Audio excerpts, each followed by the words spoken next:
Salam dan bahagia. Perkenalkan, saya Ningrum Pratiwi, CGP Angkatan 7 Kabupaten Sleman, Daerah Istimewa Yogyakarta. Saya akan memaparkan demonstrasi kontekstual pendidikan yang berpihak pada murid. Berikut desain strategi dalam mewujudkan pemikiran Ki Hadjar Dewantoro tentang pendidikan yang berpihak pada murid. Profil Ki Hadjar Dewantoro. Ki Hadjar Dewantoro lahir di Yogyakarta pada tanggal 2 Mei 1889 dengan nama Raden Mas Suwardi Suryaningrat. Ki Hadjar Dewantoro dibesarkan di lingkungan keluarga Keraton Yogyakarta. Pada usia 40 tahun, Raden Mas Suwardi Suryaningrat berganti nama menjadi Ki Hadjar Dewantoro. Pada masa kolonial Hindia Belanda, beliau mendirikan perguruan taman siswa untuk memberikan pendidikan yang sama bagi semua anak, baik ningrat maupun rakyat biasa. Bagaimana pemikiran KHD tentang pendidikan yang berpihak pada murid dapat diwujudkan? Mari kita refleksikan penerapan pemikiran KHD di kelas maupun di sekolah yang sesuai dengan konteks diri murid dan sosial budaya di daerah. Pendidikan yang berpihak pada murid menitik beratkan pada menuntun murid sesuai dengan bakat dan minatnya, sesuai dengan keunikan yang dimiliki, dan sesuai dengan kodratnya. Implementasi pendidikan di kelas dan di sekolah hendaknya berpusat pada murid. Pendidikan harus menyenangkan dan menanamkan nilai-nilai budi pekerti. Guru hendaknya memperhatikan bakat minat dan kemampuan murid. Menjadi manusia merdeka. Anak belajar tanpa adanya tekanan, bebas mengutarakan pendapatnya, serta bebas mengembangkan kreativitasnya. Guru tidak memaksa murid menghasilkan karya yang sesuai keinginan guru. Murid bebas berkarya dan menentukan ide kreatifnya. Mengembangkan bakat dan minat. Untuk mengembangkan bakat dan minat murid, guru hendaknya melakukan asesmen diagnostik sebelum memulai pelajaran untuk mengenal karakteristik murid dalam mengembangkan bakat dan minat yang dimilikinya. Kodrat anak. Proses pendidikan menyesuaikan kodrat alam dan kodrat zaman yang dimiliki anak, menyesuaikan proses pembelajaran dengan sosial budaya daerah, misal memelihara dan menghormati tradisi daerah, bekerja sama merayakan hari besar keagamaan, serta mengembangkan budaya daerah dengan ekstrakurikuler.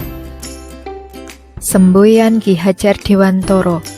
Ing ngarsa sung tulodo yang artinya di depan memberi contoh, ing madya mangun karso yang artinya di tengah memberikan semangat, dan tutwuri handayani yang artinya di belakang memberi dorongan, menjadi semboyan dalam menuntun murid agar mereka menjadi pribadi yang mandiri dan bertanggung jawab. Guru adalah pribadi yang menuntun dan meneladani murid agar murid memiliki budi pekerti yang baik, selaras antara cita rasa dan karsa serta tenaga. Guru merupakan fasilitator, memberi rangsangan, menggali dan mendorong potensi murid sejak dini. Guru harus memberi layanan pendidikan yang bermutu dan berpihak kepada murid agar mereka bisa belajar sepanjang hayat, memiliki kompetensi global dan berperilaku sesuai profil pelajar Pancasila. Adapun profil pelajar Pancasila yang pertama adalah beriman, bertakwa kepada Tuhan Yang Maha Esa dan berakhlak mulia. Yang kedua, berkebinekaan global. Yang ketiga, bergotong royong. Yang keempat, kreatif. Yang kelima, bernalar kritis. Yang keenam, mandiri. Karena pendidikan adalah tuntunan, maka sebagai seorang guru, biarkan kekuatan kodrat yang ada pada anak tumbuh dengan tuntunan yang baik dan berpihak kepada anak. Jika pendidik adalah petani, maka murid adalah benih. Tuntunan adalah cara merawat dan memelihara agar benih tumbuh dengan baik. Tantangan penerapan pemikiran KHD di kelas dan di sekolah. Yang pertama, kurangnya minat belajar anak, sehingga sulit melaksanakan pembelajaran sesuai dengan kodrat alam dan kodrat zaman. Yang kedua, tuntutan kurikulum yang mengharuskan guru menekankan pada aspek kognitif tanpa melihat bakat dan minat murid yang berbeda. Yang ketiga, guru kurang melakukan eksplorasi digital sehingga tidak selaras dengan perkembangan kodrat zaman anak. Yang keempat, penanaman budi pekerti di sekolah yang tidak diimbangi dengan penanaman budi pekerti dalam keluarga.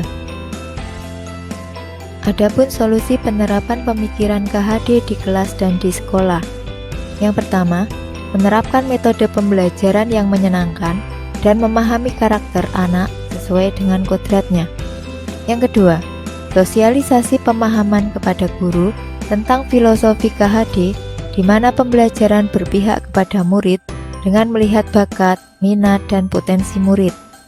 Yang ketiga, guru harus senantiasa mengembangkan diri seperti mengikuti seminar, workshop, webinar, diklat, sehingga menjadi guru yang belajar sepanjang hayat.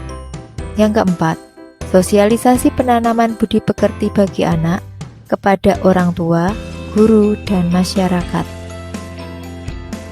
Guru memberi tuntunan untuk menuntun bakat dan minat anak sesuai kodratnya.